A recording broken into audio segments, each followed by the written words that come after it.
Though new to the industry, Lizzo has scored 3 Grammy Awards at the 2020 ceremony, earned a Guinness World Record, and has given us several hidden gems and big hits.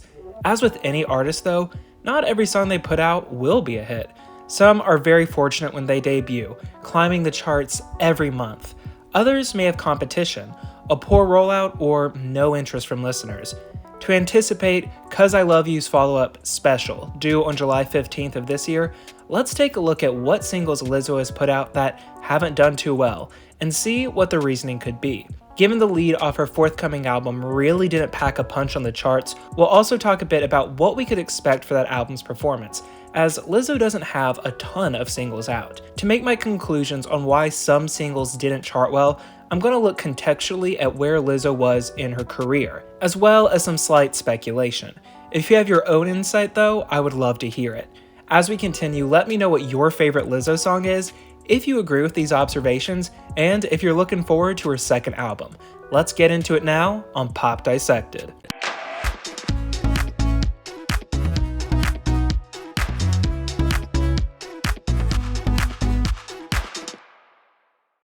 Before she became the Lizzo we know and love today, she had put out 2 full-length albums and an extended play. None of these singles would chart, so we'll get more quickly through them. Her debut album, Lizzo Bangers, released October 15th of 2013. Being put out by Total Gross National Products, a relatively small label local to Minneapolis, Lizzo would receive local buzz and popularity, but not enough to impact any charts. Her 2015 album, Big Girl Small World, would receive similar results in terms of the tracks not charting. However, this era would begin Lizzo's detailed conversations about what it means to be a person of color in the United States, as well as her own body and image. She sat down with Vice to discuss her track My Skin, elaborating that our skin, our body, is what we wake up in, and we have to find empowerment within that. Big Girl Small World would release independently by Lizzo under her own label, BGSW. Given we have a more mainstream release, but under the label of an artist who is still in their infancy of their career, no singles charted. The next year, Lizzo would release Coconut Oil, her first EP. Here, we start to see some traction.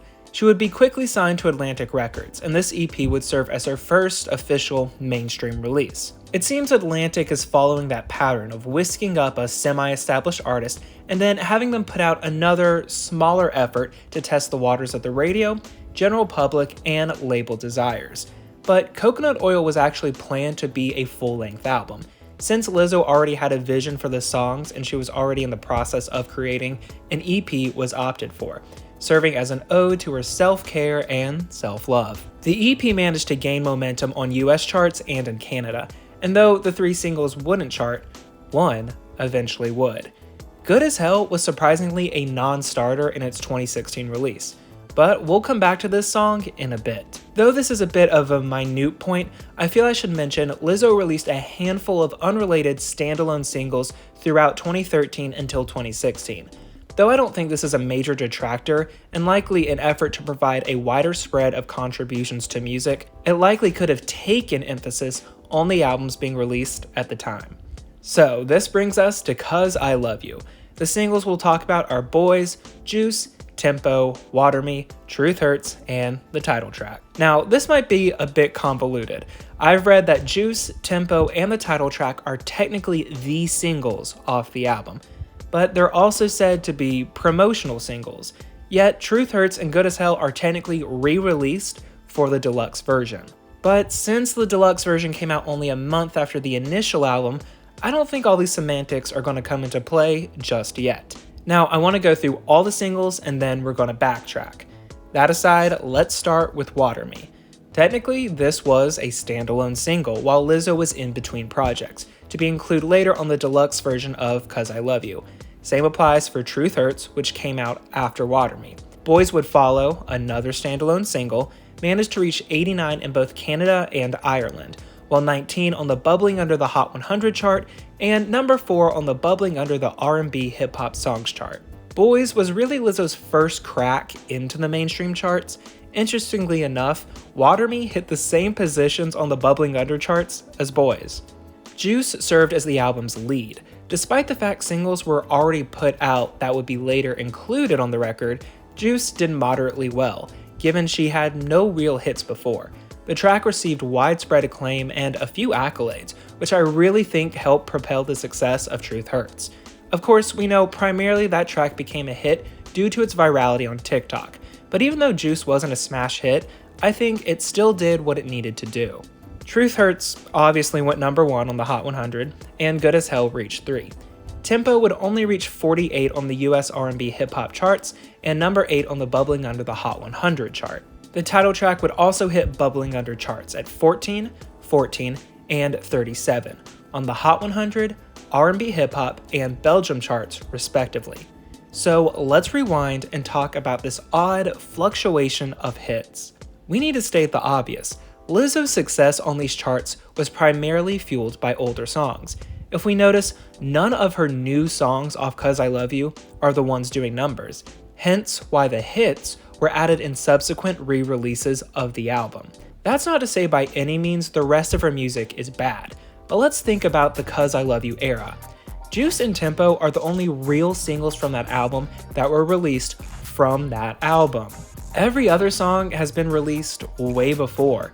Therefore, Lizzo's decision to put these songs back out as singles, despite already being released, proved not to give any ounce of impactful chart success. This also speaks to the idea, does the public like her older work more than her current work? If 2 to 3 old songs carry an album full of fresh material, what does that say about the consumer or the artist?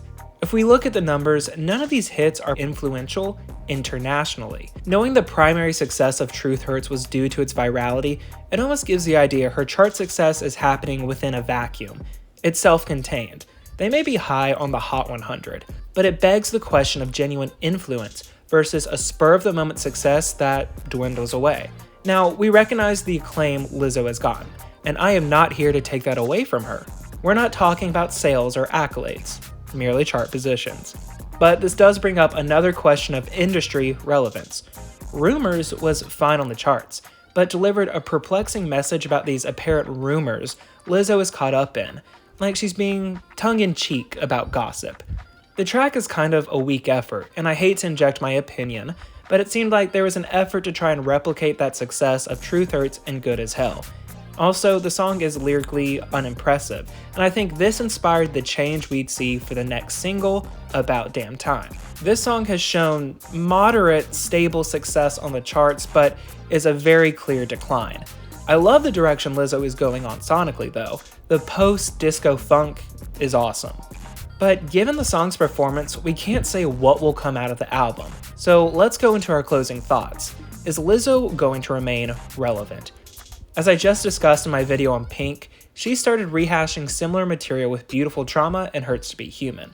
Lizzo is talented, has a great voice, and is extremely charismatic. While her lyrics about empowerment, fitting in, body positivity, and speaking to marginalized groups will always have its place for those who need that music, it doesn't have the same place for the public. I know that's a harsh thing to say, but you can very quickly become perceived as a one-trick pony if you're not careful. How many artists have we seen that stick to a specific formula, type of song, type of sound, type of image, and are constantly putting out music until they eventually fizzle away?